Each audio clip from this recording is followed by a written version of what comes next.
My name's Lucas Harlan. I'm 27, and I work as a freelance carpenter in a small town tucked along the shore of Lake Erie in Ohio. It's the kind of place where the air carries the scent of pine and fresh water, where folks still wave from their porches, and the biggest news is when the local diner tweaks its pie recipe. I grew up surrounded by sawdust and varnish. My dad was the best handyman in the county until he passed. I inherited his tools, his work ethic, and a habit of keeping my head down. I like things simple: wood, nails, steady pay, and quiet evenings with a beer by the lake. That was my plan, anyway, until that phone call turned everything upside down. "Lucas, you still fixing up houses?" The voice on the other end was warm but cautious, like she was testing the waters. It was Nora Hale, the older sister of my childhood best friend, Caleb. Caleb and I had spent our summers fishing from the dock or sneaking beers behind his dad's shed. He'd headed off to New York a while back for a finance job. But Nora had stayed put. She was 39 now, 12 years older than me, divorced for some time, living alone in the family's old lakeside house. Back when I was a kid, she was just the grown-up who rolled her eyes at our antics. I hadn't seen her in ages. She hadn't crossed my mind until that call. "The roof's leaking, and the deck's a mess," she said. "If you're free this summer, I'd need your help." I didn't hesitate. Work was work, and I could use a project to fill the slow months. "I'm in," I replied. "I'll swing by tomorrow." The next morning, I loaded my truck with tools, saws, hammers, a ladder, and drove 20 minutes to her place. The lakeside house stood on a quiet stretch of shore, ringed by tall pines, with a gravel drive that crunched under my tires. It was an old but sturdy build, with weathered cedar shingles and a wide wraparound deck out back, facing the water. The roof had seen better days, and the deck was a hazard-rotted boards, wobbly railings, the kind of job that'd take weeks of steady labor. Nora was waiting on the porch when I pulled up. She wore jeans and a loose white shirt, her dark hair tied in a messy bun. She wasn't the sassy, laughing teen I dimly remembered. This Nora was different, calm, grounded, with eyes that held stories she didn't share. There was a quiet strength in her, but also a fragility, like a cracked window pane that hadn't shattered yet. She gave me a small smile, not forced, but measured, like she was sizing me up. "Lucas Harlan, all grown up," she said, crossing her arms. "You still break things just for the fun of fixing them?" I grinned as I hauled my toolbox from the truck. "Only when I'm bored." "And you still bossing Caleb around?" She laughed softly. "He's in New York, so I settle for contractors." We walked the property while she pointed out the damage. Roof leaks, warped deck slats, a few windows that wouldn't latch right. I nodded, jotted notes, and mapped the job in my head. It was serious, probably 2 months of solid work. Nora didn't hover. She let me poke around, measure beams, tap walls, while she headed inside to the kitchen. Through the window, I caught glimpses of her moving with easy grace, no fuss, stirring something on the stove, wiping a counter. That first day, I set up on the deck, prying off the rotten boards. The lake was still, mirroring the mid-morning sun, and the air smelled of damp earth and cedar. Around noon, Nora stepped out with a glass of iced tea, setting it on a railing without a word. I thanked her, and she just nodded, her eyes lingering on me a beat before she turned back to the house. It was nothing, but that look stuck with me, like she saw something in me I didn't. The week that followed fell into the same rhythm. I'd arrive at 8, work the deck or climb the roof, and Nora would come and go, tending the garden, reading on the porch, or cooking up scents of herbs and butter in the air. At first, we didn't talk much. She'd ask about the repairs, I'd check in on Caleb. That was it. Sure, simple, like two people sharing space without stepping on toes. But by the end of that first week, something shifted. She started lingering a bit longer when she brought water or checked progress. One afternoon, she leaned against a post, watching me sand a fresh slat. "You're good at this," she said softly. No patronizing tone. "Your dad would have been proud." I paused, sander humming in my hand. No one had mentioned my father in a long time. "Thanks," I replied, meeting her gaze. Her hazel eyes, flecked with gold, held mine a second too long. My chest tightened for a moment, and I looked away, focusing on the wood. Just doing what I know." She nodded and walked off, but I still felt her gaze, like a weight I wasn't ready to carry. That night, driving home, I caught myself thinking about her. Not the job, not the house, but her. The way she moved, the steadiness in her voice, even when her eyes betrayed a deeper softness. I shook it off, telling myself it was nothing. Just a long day, too much sun, not enough sleep. But deep down, I knew I was lying. Something about Nora Hale already had a pull on me, and I wasn't sure I wanted to fight it. The next week, at Nora's lakeside house, we found a rhythm, but it wasn't the one I was used to. I'd show up at dawn, the lake still wrapped in mist, and dive into the deck or roof. The smell of sawdust and lake water filled the air, and the steady hum of my tools kept my mind focused. Or so, I told myself. Nora was always there, not crowding, just present, going about her days with that quiet grace that made it hard not to watch. I'd catch her watering the garden or carrying a book to the porch. Each time, I'd feel that same tug in my chest from the first week. I'd tell myself it was nothing, just an extended summer gig. But the way my pulse quickened when she passed close said otherwise. Halfway through, the deck was coming along. New slats laid, railings shored up, but the roof was a beast-pierced shingles, twisted beams, the sort of task that'd test even my dad's patience. Nora would check in now and then, asking practical questions about progress or if I needed anything. Her voice had a warmth that turned those chats into more than small talk. I'd answer short and get back to it. But I started looking forward to those moments. They broke the routine, sure, but it was more than that. It was her. One afternoon, the sky darkened fast. Black clouds rolled over the lake, and the air grew heavy with the threat of rain. I was up on the roof, wrestling a stubborn patch of shingles, when the first drops hit. I figured I could beat the storm, drive in a few more nails, but the rain didn't care about my plans. It came down hard, in sheets, lashing the roof and soaking my shirt in seconds. I scrambled for my tools, but the ladder was slick, and my boot slipped on a rung. Next thing, I was sliding, then falling, landing in the muddy grass below with a thud. "Lucas?" Nora's voice cut through the downpour. I blinked up, wiping water from my eyes, and there she was, running from the porch, barefoot in a light summer dress that clung to her skin in the rain. Her hair was plastered to her face, but she didn't care. "You okay?" she yelled, kneeling beside me, her hands hovering like she wasn't sure if she should touch. I groaned, sitting up, my jeans caked in mud. "Think I'm just bruised," I said with a half smile, "but a towel or some ginger tea to salvage my pride wouldn't hurt."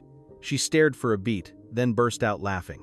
Not the polite chuckle from early days, but real, bright, unrestrained, like she'd forgotten she could. It lit up her face, softened the lines around her eyes. And for a moment, she wasn't the composed woman who'd hired me. She was just Nora, rain-soaked and alive.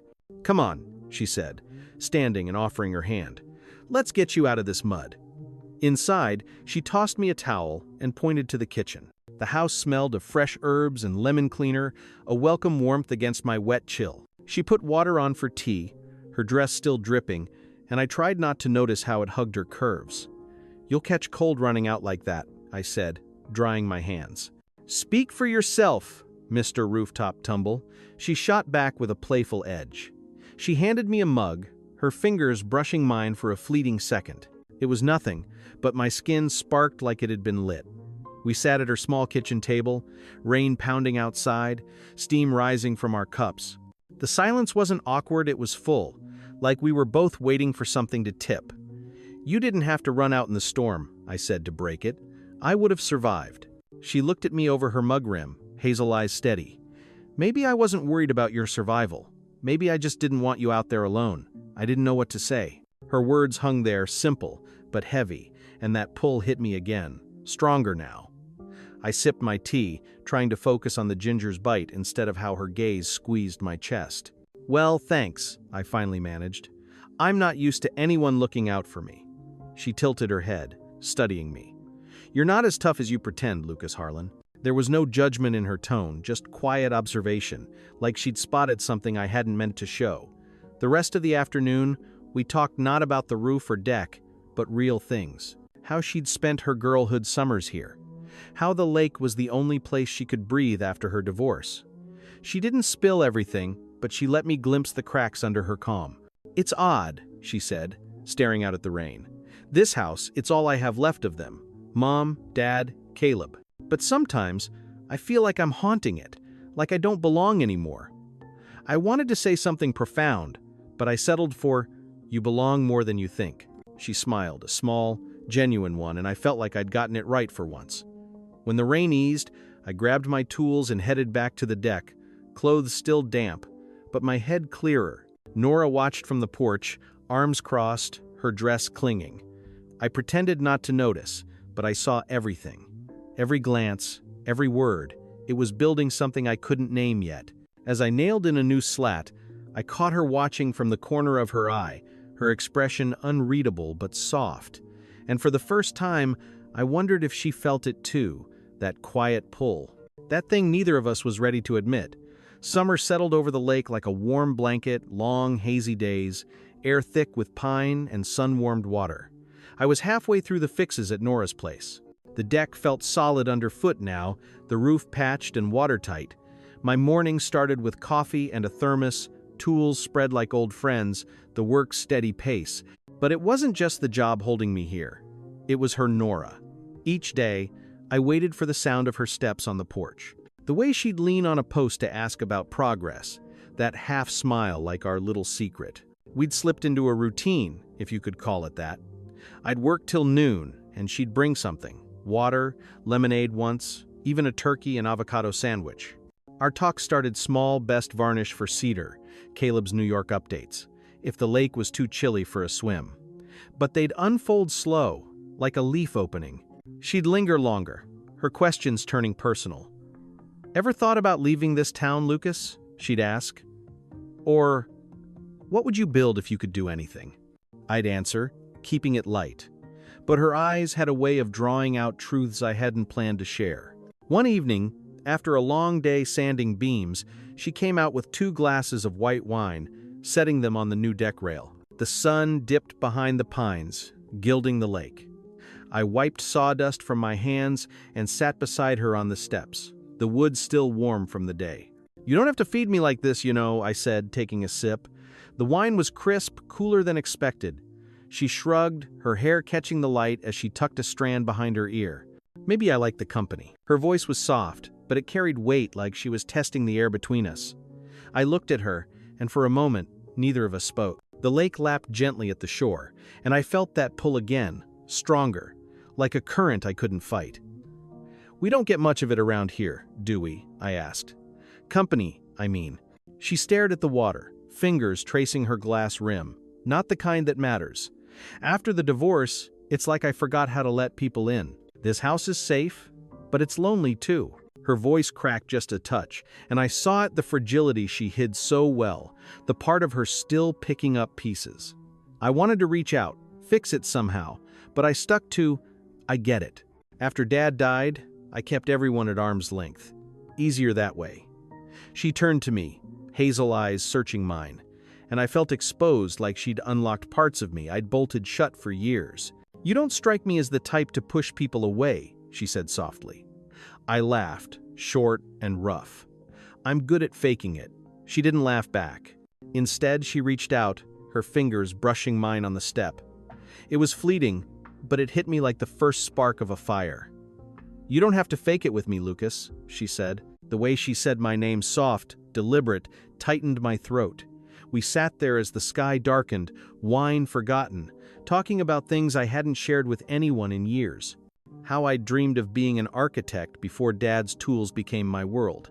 How she'd fantasized about world travels before marriage anchored her.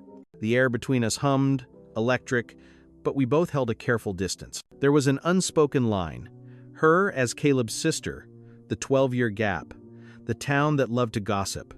Crossing it felt risky, but not crossing it was starting to feel worse. A few days later, that line blurred. I was working the deck rail when my phone buzzed a text from Caleb. "Hey, how's the lakeside house coming? Nora says you're killing it." My stomach nodded. Caleb? My buddy since we were 10, who'd lose it if he knew I spent my days replaying his sister's smile. I texted back vague, coming along good, and pocketed the phone. But when Nora came out with a glass of water, our eyes met. And I wondered if she'd told him anything, if she felt this too, if she feared it like I did. "Everything okay?" she asked, handing me the glass. Her fingers brushed mine again, lingering this time. My pulse raced, and I nodded, not trusting my voice. She didn't push just that half smile before heading in, but the air felt heavier now, like we both carried something we couldn't say out loud. That evening, as I packed my tools, she called from the kitchen. "Lucas, stay for dinner?" I made too much pasta. It was a simple invite, but it landed heavy. I hesitated, thinking of Caleb, the age gap, the lingering burn of her touch on my skin. "Sure," I said finally, and followed her inside. The table was set for two, and as we sat, her knee grazed mine under it. Neither of us moved. I knew then we were stepping into something deeper, something we'd have to keep hidden, not just from Caleb, but from the whole damn town. And yet, looking at her across the table, her eyes catching the lamp's soft glow, I wasn't sure I cared anymore. August rolled in, and the lakeside house was nearly done. The deck gleamed with fresh varnish, the roof held tight, no leaks, and I'd started painting the kitchen, the last big push before packing up. The air hung thick with summer heat, the kind that sticks to your skin. But the lake breeze brought a hint of cool, like autumn whispering. I'd grown used to the rhythm at Nora's, the porch creak, the cicadas hum, the way light skimmed the water at dusk. But more than anything, I'd grown used to her the way she'd sit nearby while I worked, reading or sipping tea. Her presence was a steady pulse I couldn't ignore. Our dinners had become routine, not every night, but enough that I kept a clean shirt in my truck. We'd settle at her small table plates of pasta or grilled fish between us, chatting about everything and nothing. Old movies, the best way to char corn. That time, Caleb and I ran the canoe aground on a sandbar in his dad's boat. But there were moments when talk dove deeper. She'd speak of her ex, how he'd left her feeling like a ghost in her own life. I'd share how I'd buried myself in work after Dad's death, scared to want anything that could break. Each word peeled back a layer, and every time our eyes met, the air thickened like we circled something neither dared name. I was painting the kitchen cabinets one afternoon, fresh paint scent mixing with lavender from her garden. Nora was at the counter, chopping veggies, her movements slow and sure. The radio played old jazz tunes, mellow and lazy. I caught her watching. Her knife paused mid-slice. When I looked up, she didn't look away. "You'll butcher that carrot if you keep staring like that?" I said, aiming for light. She smiled, but it was different. Soft, unguarded, like a wall had crumbled. "You're good at this, Lucas," she said, setting the knife down. "Not just the painting. The way you show up every day, rain or shine." I wiped my hands on a rag, heart kicking up. "It's just a job," I replied. But the words rang hollow, even to me. She shook her head, stepping closer. "It's not just a job. You're here and you see me. Not the sister, not the divorcee, me." Her voice was low, certain, but her eyes held a flicker of fear, like she'd said too much. I didn't know how to respond. My throat tightened, the brush in my hand the only thing grounding me. "Nora, I started, but she raised a hand to stop me. "Don't say anything yet," she whispered. "Let me finish dinner." She turned back to the counter, but the air had shifted, charged with tension we couldn't pretend away anymore. That night, rain returned a steady drum on the windows. We ate in the kitchen, table lit by a single lamp, pasta cooling untouched. The silence wasn't uncomfortable. It was pregnant, like we both held our breath. I felt her across from me, her knee near mine, fingers tracing her wineglass rim. Every glance was a step toward a line we hadn't crossed. "Tomorrow's your last day, isn't it?" she asked, voice barely above the rain. I nodded, chest tight. "Yeah, I got a 3-month gig down south." She dropped her eyes to her plate, fingers still on the glass. 3 months, she echoed, testing its weight. Then she stood, circled the table, and stopped close. Close enough I caught the faint lavender on her skin. I looked up, and her hazel eyes locked on mine, unwavering. "Lucas," she said, voice soft but firm. "You know you hold your breath every time I look at you a little too long?" I froze, hand gripping the table edge. "Didn't think you'd noticed," I mumbled, voice rough. She smiled, small and sad. "I saw it your first week here.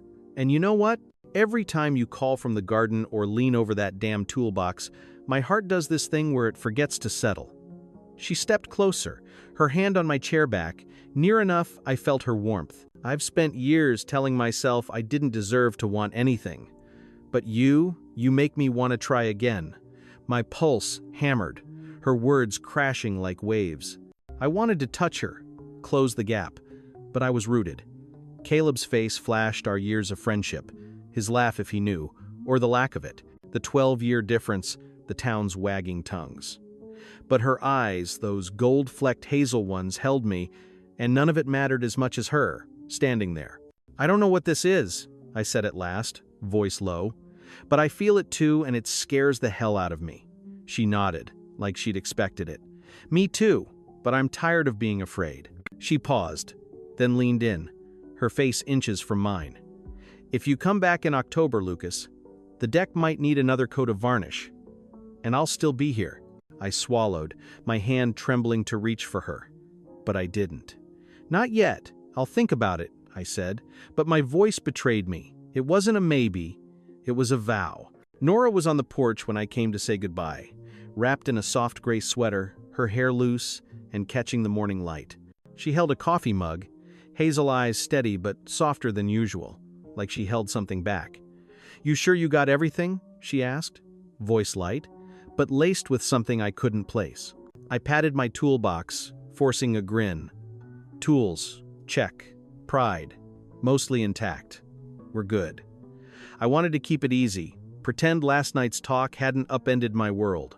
Her words echoed how she'd noticed my held breath under her gaze, how her heart tripped when I said her name. I'd barely slept, replaying every syllable, every look. She stepped down from the porch, closing the space between us. "You did good work, Lucas," she said, eyes searching mine. "The house hasn't felt this alive in years." "It's a solid house," I replied, voice rougher than I'd meant. "Just needed some care." She tilted her head, lips curving in that half-smile I knew too well. People do too. Then she reached into her pocket, pulled a folded paper, and slipped it into my hand. Her fingers lingered on mine, warm, deliberate. "Don't read it now," she said. "Wait till you're gone." I nodded, tucking it into my jacket. My heart raced, but I couldn't trust myself to say more. "I'll be back in October," I said finally, echoing her words from last night. "The deck might need that fresh varnish." She laughed softly, a warm sound in the crisp morning air. "I'll be here." Her eyes held mine a moment longer, and I felt it again. That pull, that current we'd danced around all summer. Then she stepped back, and I climbed into my truck. The morning I left Nora's lakeside house, the world felt quieter than it should. Dawn broke over Lake Erie, painting the water in pinks and silvers, mist curling on the surface like a sigh. I'd loaded my tools before the sun climbed high, the air sharp with autumn's edge. The deck was finished, roof sturdy, kitchen cabinets gleaming fresh. I'd done what I came for, but standing on the gravel drive, the weight of leaving settled in my chest like a stone. It wasn't just the job I was walking from. It was her. As I drove away, the house shrank in my rear view, pines blurring into green haze. The road wound along the shore, water glinting through the trees, and I kept one hand on the wheel, the other brushing the paper in my pocket. I waited till the highway, miles from her place, to pull into a rest stop. The world was still just distant car hum and rustling leaves. I unfolded the note, her handwriting clean but easy. I read it twice, then folded it careful and slid it into my wallet, next to a faded photo of Dad. My chest tightened not from hurt, but something alive, something I hadn't let myself feel in years. I sat there, staring at the horizon, the lake a distant shimmer. This summer had started as a straightforward gig, extra cash, head down. But Nora changed it all. She saw me not just the guy with the tools, but Lucas, the one who'd run from anything too real. I thought of her on that porch, life stitched from broken bits. I thought of my dad's tools, my lonely nights, the walls I'd built against loss. Her words, her touch, her laugh, they'd crack those walls, let light in. I wasn't sure what October would bring. A new varnish coat, sure, but maybe more. Maybe a shot at letting my heart beat again. Firing up the truck and merging onto the highway, the road stretched open and unknown. I had no answers. I didn't need them. All I knew was I'd return. Not just for the house, not just the work. For her, for the chance at us. The note in my wallet felt like a promise not to her, but to myself. To show up, to try, to not let fear win. The lake faded behind me, but Nora's voice lingered steady, sure, like waves on the shore. And for the first time in a long while, I felt like I was driving towards something, not away. In the quiet corners of our lives, where lake winds whisper forgotten secrets, there's a deep lesson woven from creaking wood and hearts that hesitate to beat again. Picture Lucas, this carpenter with calloused hands, heir to a father gone too soon, arriving one summer morning with his tools like a shield against the world. He mends a house by the water, but it's his own heart he starts patching, board by board, under the hazel gaze of Nora, this divorced woman carrying scars from a shattered love like a storm-cracked pain. Day by day, amid the whine of saws and the lap of waves, they learn that true mending isn't in the fresh varnish on the deck, but in the courage to truly see each other. No masks, no careful distances. Nora, with her voice soft as an October breeze, confesses her heart stumbles when he says her name. Lucas discovers that holding his breath under a gaze isn't weakness, but the first spark of a life reborn. This tale reminds us of a piercing truth.